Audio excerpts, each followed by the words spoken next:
Asthma is popularly known in our country as dama. The main trouble in this disease is breathlessness. The breathless condition of the patient is caused by the disorder and bronchial spasm in the respiratory system. The selection of pranayam and asanas is made according to the need of the body in this disease. As already mentioned, the disease is primarily of the lungs and the respiratory system. Therefore, the pranayam and asanas have to be so selected as their practice would restore the normal health of the lungs and the whole of the respiratory system. Keeping this aim in view, the following pranayam and asanas are recommended. Namaskar, welcome back to Yoga Fitness with Priyanka Sharma.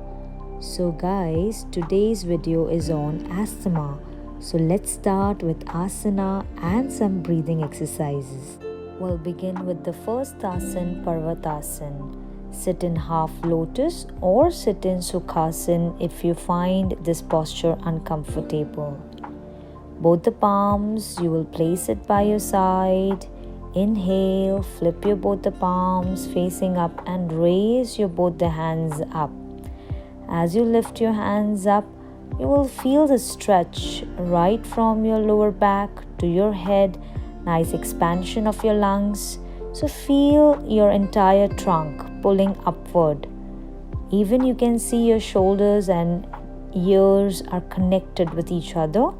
Palms reaching up towards the ceiling, and feel the stretch and stay for 5 to 10 breaths. It improves the blood circulation to your heart. It improves the lung capacity. So you can breathe, inhale. You will feel the expansion of your lungs and your belly. As you exhale, you will draw your navel in and lungs contract. Few breaths and feel the stretch all over your lungs. And then exhale, you will move your hands very slowly, bringing back to your knees. So this is Parvatasana. We'll move to Yoga Mudra. The perfect way of practicing Yoga Mudra is to be in the Lotus Pose first, but it is not easy for everyone to make the Lotus Pose.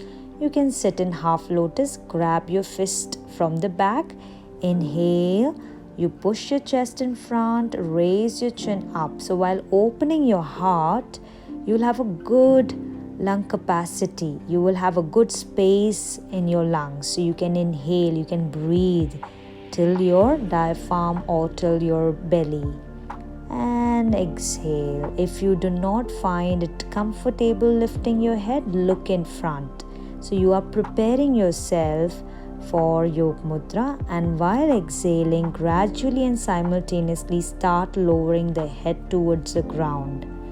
You have to synchronize exhaling with the bending of upper area of the body towards the ground. Let the head come down only as far as it can easily be lowered. Do not strain yourself. So this asana has a very good benefit. It activates and exercises the lungs and their bronchial branches in a very effective way. Because of reverse conditioning of the upper area of the body, the blood from the lower region begins to flow upwards and massages the veins of the lower bronchioles of the lungs. This helps restore the normal health of the lungs and their functioning. For these reasons, Yoga Mudra has a curative effect for the asthmatics. And while coming down very slowly, you will drop your shoulders, relax your hands, and rest your neck at one side. So this asana is amazing for all the levels. We'll move to the spinal twist. Seated spinal twist. There are many variations of twisting postures given in different schools of yoga. I'll be showing you a very easy version. You can either sit in half lotus or Padmasana as per your flexibility. If you cannot sit in Padmasana, you can release one leg and sit with half lotus. So, while doing any twist, make sure your palm has to be placed opposite to your knee. So my right leg is on top, so I'll place my left palm on my right knee. Then I will twist to my right side and I will move my right arm. I'll fold my hand. If you're flexible enough, you can grab your toe fingers from the back. If not, you can use a towel or a yoga belt. And while doing this stretch, you'll have a very good stretch in your lungs. It gives a good stretch in your shoulders, which is at the back. And you have to keep looking behind the room. You can spend 5 breaths. Once you are done, you will bring your neck first, release your hands, retraction to your spine so that we relax our shoulders and spinal muscles. Then we will switch our leg. So now my left foot is on top of my right thigh. So I'll be doing the same way. Now I'll place my right palm on my left knee. So this particular asana, it corrects the disorders of the respiratory system as a whole. This is because all the organs concerned with respiration, such as the nasal passage, the pharynx, the larynx, the trachea, the bronchi, and the lungs are well exercised during this asana. That's why this asana is recommended to all practitioners of yoga, especially those who have asthma. It also activates the spine and the muscles of the back. You have to exhale more in this posture. Once you are done, you bring your head slowly while releasing the posture. Make sure you come back very slowly. So this is spinal twist. You can hug yourself, release the tension from your shoulders, and then you can rest for a few breaths. Now we shall begin with the fourth posture, Ustrasana or Camel Pose. Come on your knees, your feet flat. Check you keep at least 1 fist distance or 4 fingers distance between your knees. Also, it is hip width apart as you can measure your body.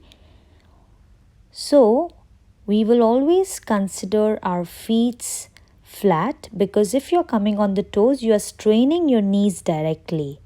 So if your feet are flat on the surface or shin bone is pressed, then there's equal pressure on your knees and your ankles. So I will show you 2 methods. First method is your palms has to be fixed on your lower back and your fingers grabbing your hip. As you can see, fingers are wide and open.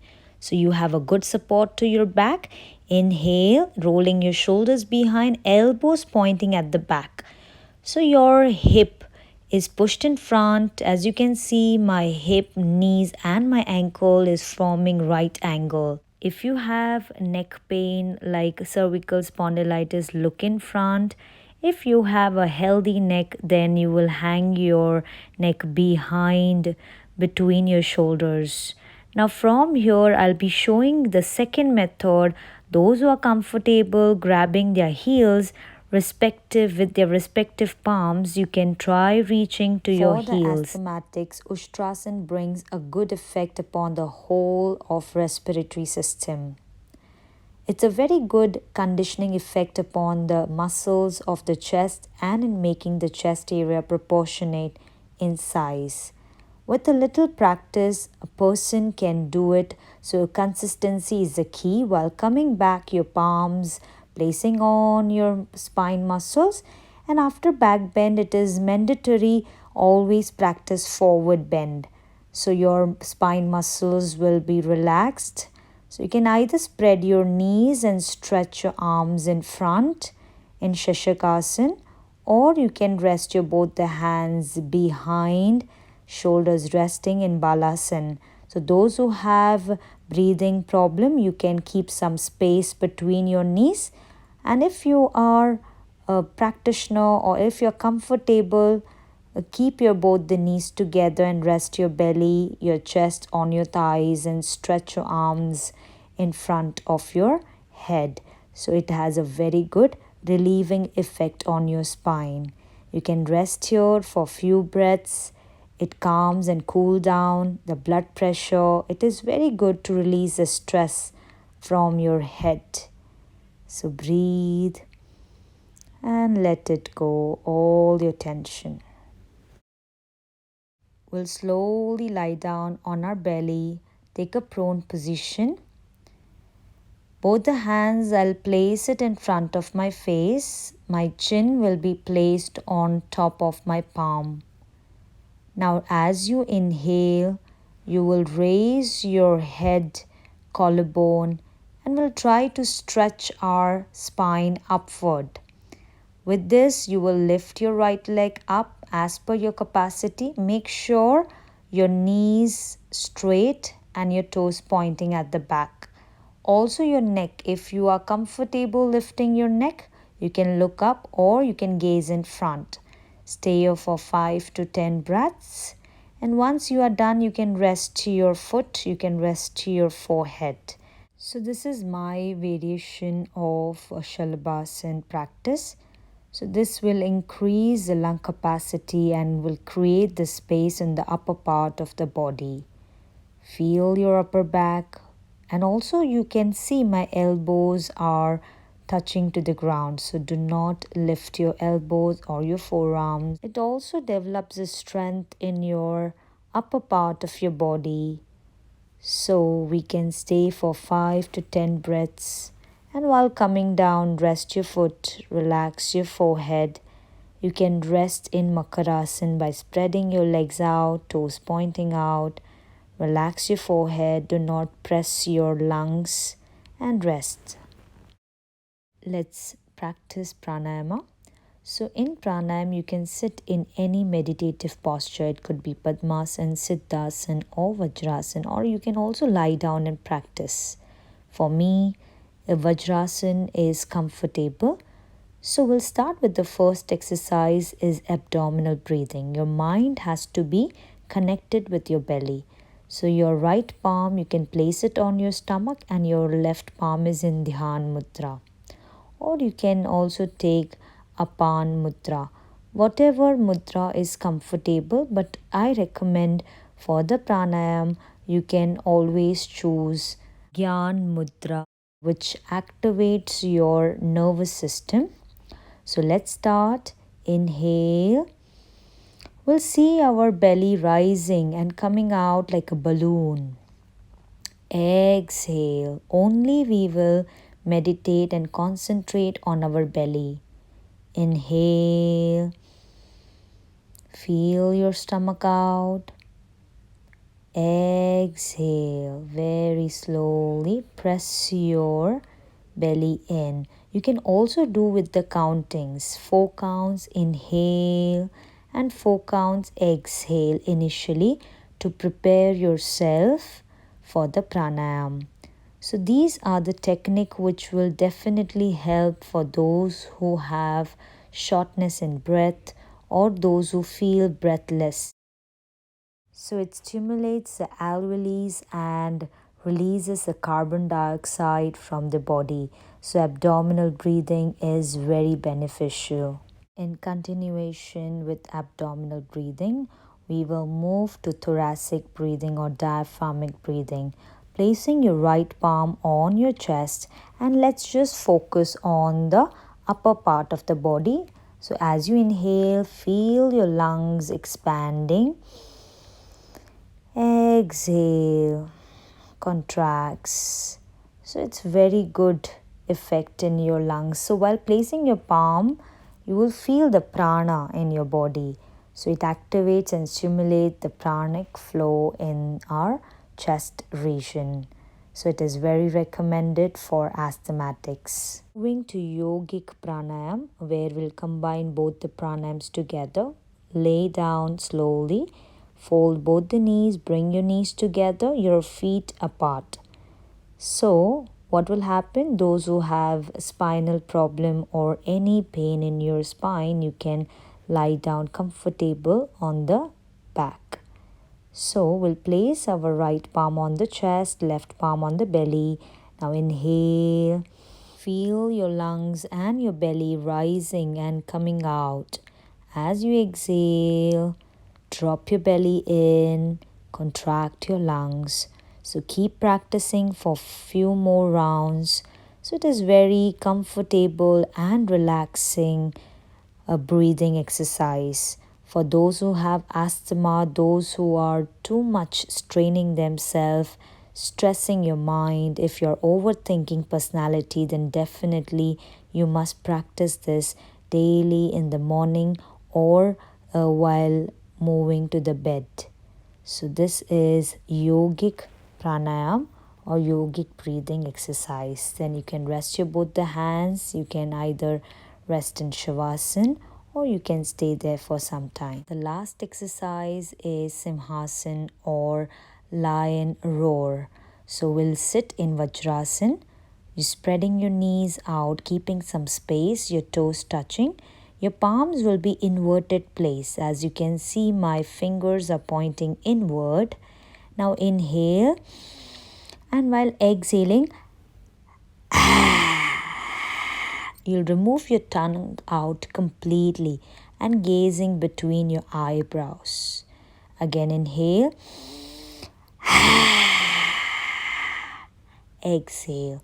Remove your tongue out. One more time. Inhale. This is amazing posture or amazing breathing exercise to activate your throat and to release mucus from your respiratory system. Then you can massage your throat for few times, which will relax your thyroid and parathyroid glands. Then you can rest, or maybe you can take some neck stretching, light massage to your neck. For asthma, Simhasan is very effective. Thank you guys for watching this video. Do like, comment and subscribe below. If you haven't seen my previous video, go check it out.